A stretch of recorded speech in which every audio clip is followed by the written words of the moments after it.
Здраво, дечки, се гледаме пак. Решив денеска да снимам, да направам онова видео што го реков во последното. Посебно онака да објаснам кардио колку често, пред или после тренинг и кои се добрите и лошите страни на истото. Исто така кој вид на кардио да правите, пошто има повеќе, нели? Да снимам денеска во теретана малку потешко, сталакот го немам.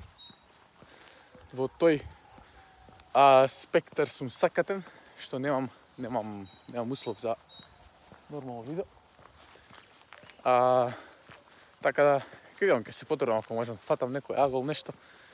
Обично вака, ако не, цело видео ќе испадне само зборење. Јеби га, битно, некој нешто ќе научи. Останете во видеото до крај и уживајте. Се јавувам од теретана, сталакот го немам, затоа ќе мора вака пампот да се мовне. Завршив гради и рамо. Гради не можам да спозирам никако без сталак, нешто рамо да се види. Мислам дека не се гледа ништо, сепак лоше светлото, зумот е лош. Го гледам и квалитетот на оваа снимка ќе биде катастрофа. Тренингов повеќе се направи колку да се каже. Да не остане без ништо. Сепак идеме на кардио. Неделава уште мал период да се стопи нешто. Вените почнаа малку да се изразуваат. Ќе видиме до која килажа ќе успеам да дотерам, но сум на 57. Колку кидам подоле, не знам. Дали кидам подоле, како кидам подоле, колку ќе правам кардио. Тоа останува да се види. Сега нешто повеќе ќе кажам за самото кардио. Останете после ова фан видео да слушнете нешто што можеби го знаете, а можеби и не, па да ме демонтирате во коментар. После онова видео, значи, денешната тема. Се потрудам да бидам што пократок и што појасен. За да ме разбере секој, па дури и оној што прв пат влаа во теретана или во водите на вежбањето. Да речем, имате два вежбачи. Едниот сака да качи маса, другиот сака да намали маса. За што нели побрзо време и се мисла дали да прават кардио. Тој што сака да качи маса, ќе кажем, јас ова е моје лично мислење, кој сака рекол нека ме демонтира во коментари, кој не, нека се согласи, кој не, нека научи нешто. Тој што сака да качи маса е доволно да прави 15 до пола сат кардио, некојаш 45 минути после тренинг. Зашто? Сега ќе си кажете, нели качува маса, зашто да прави кардио? Кардиото не служи само да не ослабне нас, туку и за да ја подобри работата на срцето, да ја подобри издржливоста за време на идниот тренинг. Едноставно има многу бенефиции кои се секогаш добре дојдени за секој што вежба. Веќе кога разјаснивме што е доброто кај кардиото, освен топењето масти, сега ќе си кажете нели зашто тој да веќе повтори, да не се повторувам.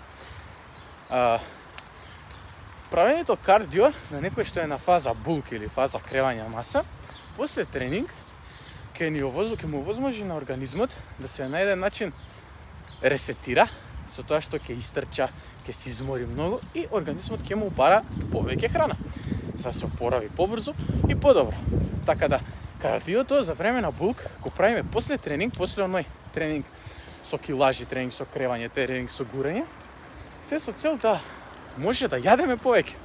Да, тоа ова звучи малку глупо и малку нелогично за некои луѓе што не вежбат, ама да, кардио за време на булк служи за да јадеме повеќе.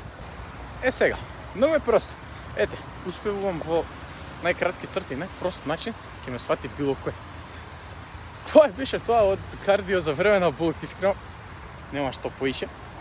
Правиме после тренинг, со цел да може да јадеме повеќе, почисто, поздраво, да качиме повеќе маса, повеќе мускул, да бидеме спремни за наредниот тренинг, кој ќе биде потежок, да го обработиме така да ни биде лесен, па наредната недела тоа што не било тешко да ни биде загревање. И сега доаѓаме на другата страна од приказната, што за оние луѓе што сака да намалат телесна тежина. Јас се извинувам ако е полош овој кадар, ама мора да сменам раката, веќе ме заболе. Луѓето што сака да намалат телесна тежина за исклучително побрз период, кардиото, треба да го имат и пред и после тренинг. Зашто? Пред тренингот доволно е да направат кардио типот на степер, точак, орбитрек, нешто што нема многу да ги измори, околу 20 на минути, со цел да се само загреат, да го спремат организмот за тоа што им следи или телото, односно за тренингот, а сепак да не потрошат толку калории за да не можат да го истерат тренингот, пошто знаеме дека кога сме на кат сме во калориски дефицит, јадеме помалку гликидрати, помалку маса и немаме сила и сад таа сила да потрошиме на кардио пред тренинг. Не било. Затоа правиме кратко кардио пред тренинг, го тераме нашиот тренинг што го има и после тоа доаѓа лутило. После тоа правиме кардио од минимум пола сат, што ќе биде интензивно, што ќе гори, што ќе троши, што ќе биде тешко, ќе се потиме, ама ќе го издржиме. Значи, накратко, мислам дека разјаснивме. Сега чудно ми е што Волко брзо го раскажа се тоа. Не знам дали има што поише се збори. Мислам дека кажав се.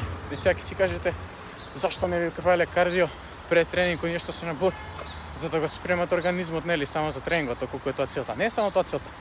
Организмот за тренинг ќе го спремиме кога сме на булк со загревање, класично, динамичко или истегање нешто.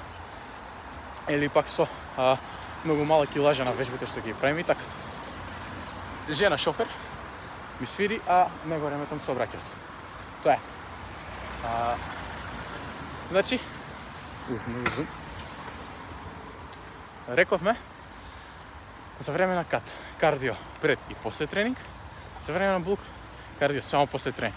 Кои се целите? На булк целите се да јадеме повеќе, почисто и појака регенерација. На кат се целите да трошиме што повеќе и пред и после и додека тренираме. Нешто интересно што не спомнав е дека тие што сакаат појаки резултати, додека се на кат, може да воведат еден ден комплетно само кардио. Тоа да биде еден кружен тренинг на целото тело, например со бодивејт вежби или со вежби со значително помала килажа и само да го кружат истиот тој тренинг, тоа што ја го прави во оваа недела. Сега немав сталак за да го снимам тоа. Поздрав до тренерот што ми помогна цела една недела пред матура да се спремам, за да може да влезам во кошула. И да, пак морам да сменам кадар. Јас посекако во дескрипција ќе напишам што за кардио на кат, што за кардио на булк, да имате да прочитате доколку ви интересира онака како лекцијашки, нешто што би требало да го гуглате и да се замарате, ја ќе го напишам за да тоа ви биде многу брзо пристапно. Тоа би било тоа кратко, мислам дека е интересно и доста поучно видео со тоа што многу луѓе не знаат кога да прават кардио, како да прават кардио и како да го вметнат во самиот тренинг, колку време да го прават и што да прават. Да, и тоа зашто да правиме. После секој тренинг, доколку немате проблем со колена, најубав е трак, искрено. И да имате, ставете ја на косо и одете доста време. А пред тренинг, кај вие што правите кат, доволно е точак, скалило и нешто слично. Фала ви што го изгледавте и ова видео. Се најавам уживавте, шернете го каналот и видеото, слупнете subscribe, ставете лайк. Се гледаме во некој од наредните. Чао!